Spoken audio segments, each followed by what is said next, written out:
as a matter of fact, I've been working and I'm currently working. I still have revisions that I have to do on attempts to address specifically this problem at an international level, and I'll talk about that in the third bullet point. The second is there's a difficulty in explaining national renormalization. Now, this is my sort of point, right? There's a difficulty in explaining national renormalization. The question becomes, what is national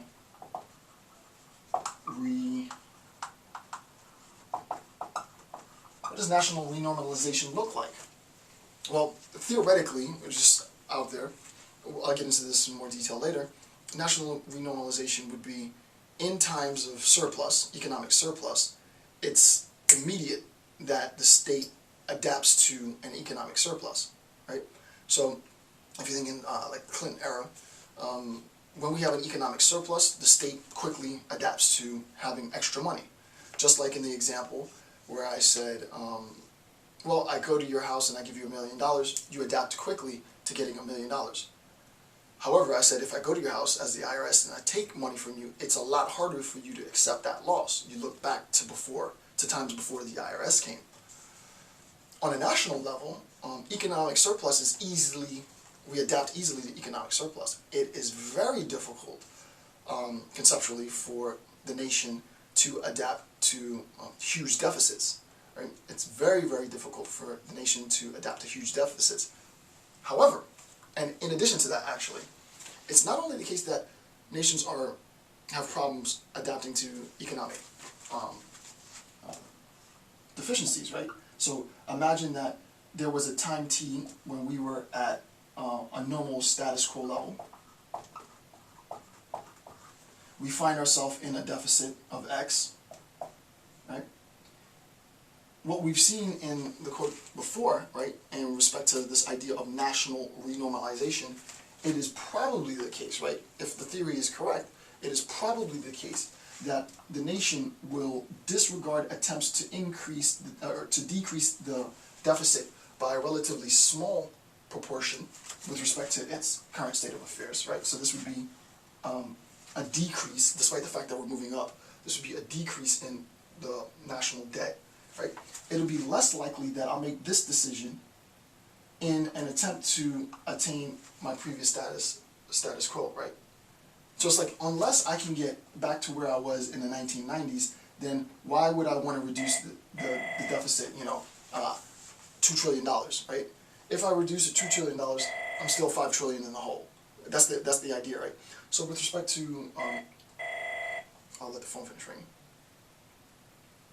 So with respect to renormalization on a national level, the idea is if we find ourselves in a situation of loss, it is less likely that we will attempt to decrease the level of loss, right? Decrease the level of loss, because what we will instead aim for is sort of attaining the former status quo. Now, on a quick tangent, and I'm not going to talk about it now, if this is not the current debate between the left and the right, then I don't know what the current debate is, right? I think the current debate is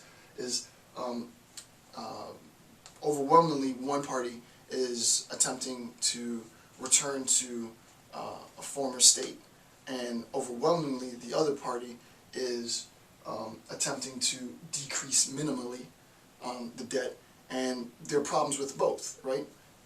This might not be enough, and it probably isn't enough. But if we attempt to go to a time before any of this crisis, then that's unrealistic. So the question is, how do you mitigate the deficit problem, and how do you balance the budget? Well, I'm not here to explain that. I'm just here to kick up a little dust. Okay, and then number 3, collective risk assessment is different from individual risk assessment, right? So when we're talking about nations, right, when we're talking about states, we're talking about collectives, right? A nation is composed of a collective of individual people, so it's group decision making. To be technical, and this is what I was attempting to do before, but I don't think either I wasn't clear enough for the publishers, or it's too opaque. and I can't make myself any clearer than I have, so we'll figure out how that goes. But there, within epistemic modal logic, there really is a mathematical function for this, right? There is the logic that governs individual agents, how I think, and there's a corollary account of the logic of how collective bodies think. How does a group think? And I'm not going to get into my research on that point, but my idea, and I do agree with this, is that it is extremely important to recognize that there is a distinction in the logic, right? In the logic between how an individual agent makes and assesses risk, and the logic of how a group assesses risk. The assessment of risk, when we're talking about an individual or we're talking about a group, assumes knowledge, assumes an understanding of the state of affairs. That assumption is an epistemological claim. I have knowledge of X. That epistemological claim can be formalized, right? There's a syntax and a structure for that. I attempted it as user-friendly as I could to try and explain some of this in one of my recent submissions, but I think I wasn't clear enough, so I have to go back to the drawing board and try and make it user-friendly. But collective risk assessment, right?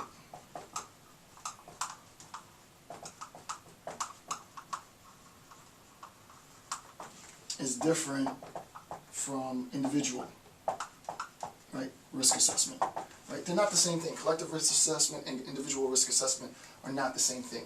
The attempt to conflate collective risk assessment and sort of the epistemology of conflict and decision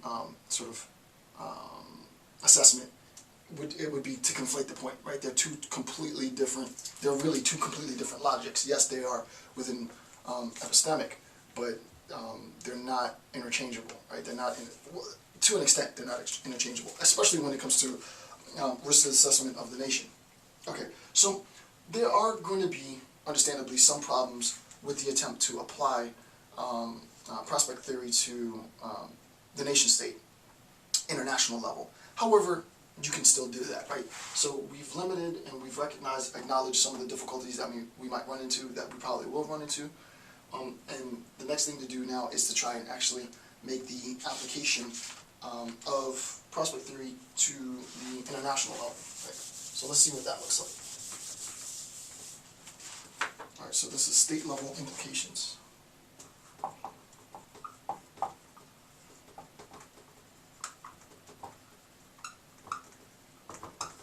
State level implications.